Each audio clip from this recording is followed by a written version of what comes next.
Hello everybody, I'm Jireh. I'm going to read you a nice storybook for Magic Tree for Paris Past Noon.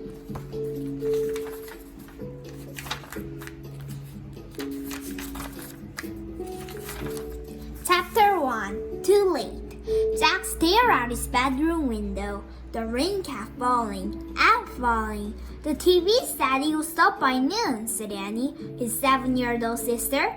It's already past noon, said Jack. But we have to go to the treehouse, said Annie. I have a feeling the ant person will be there today. Jack pushed his glasses into place and took a deep breath. He wasn't sure he was ready to meet the ant person yet. The mysterious person who had put all the books in the magic tree house. Come on, said Annie. Jack sighed. Okay, he said. You get our raincoats and boots. I'll get the medallion and bookmark. Annie ran to get their rain gear. Jack reached into his drawer. He took out the medallion. It was gold. The letter N was engraved on it. Then he took out the bookmark. It was made of blue leather. It had the same M on it. Both M's matched the M that was on the floor of the treehouse. Jack put the medallion and bookmark into his backpack. Then he threw his notebook and pencil. Jack liked to take notes about important things. I got our rain stuff, called Annie.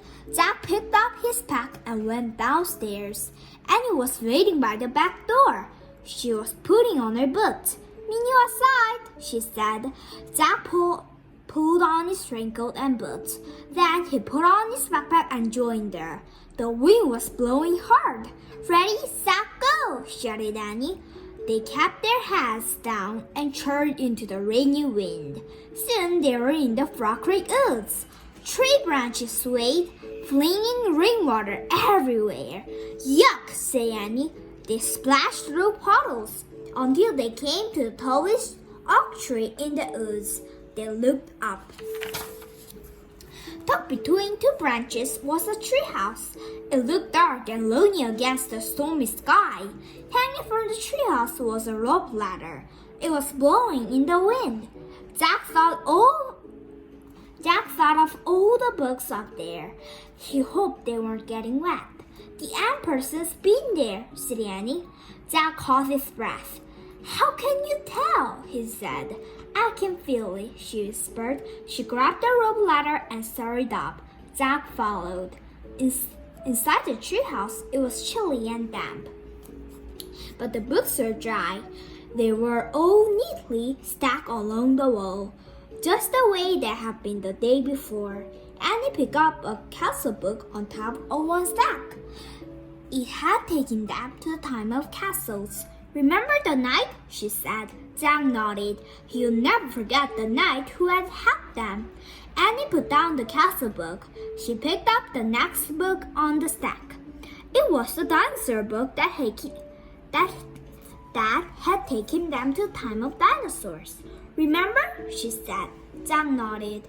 Never forget the pterodon who had saved him from the Tyrannosaurus Rex. Then Annie held up a book about ancient Egypt. Meow, she said. Jack smiled. The Egypt book had taken them to the time of pyramids. A black cat had come to the rescue there. And here is the book about home, said Annie. Annie said. She held up the book with the picture of their hometown in it. Frog Creek, Pennsylvania. Jack smiled again. The Pennsylvania book had brought them back home at the end of each of their adventures. Jack sighed. Okay, he still had two main questions. Who was the ant person who had put all the books here? And did the knight, the pterodon, and the cat all know the ant person? Finally, Jack reached into his backpack. He took out the gold medallion and the letter bookmark. He placed them on the floor, right over the spot where the ant glowed faintly in the wood. Rain blew into the treehouse. Brr, said Annie. It's not very cozy today. Jack agreed with her. It was too wet and cold. Look, Annie pointing to the open book lying in the corner. I don't remember a book being opened. Me neither, said Jack. Annie picked up the book. She stared at the picture on the page. Wow, this place looks great. She showed the picture to Jack. He saw a sunny beach, a big green parrot sitting in a palm tree, and a ship sailing on a blue sea. Another gust of rainy wind blew into the treehouse. Annie pointed to the picture. I wish we were there instead of here, she said. Yeah, said Jack, but where is there? Too late, came a squawk. Jack and Annie turned quickly. Sitting on a branch outside the window last of the treehouse was a green parrot. Exactly like the parrot in the picture. Too late, the parrot squawked again. A talking parrot, said Annie. Is your name Polly? Can I call you Polly? Suddenly the wind started to whistle. Oh no, now we're in big trouble, said Jack. The wind blew harder. The leaves shook. The treehouse started to spin, faster and faster. Jack squeezed his eyes shut. Then everything was still.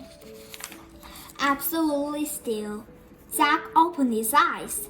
Too late, squawked Polly. Thank you for watching to Parrots Past Noon. Bye-bye.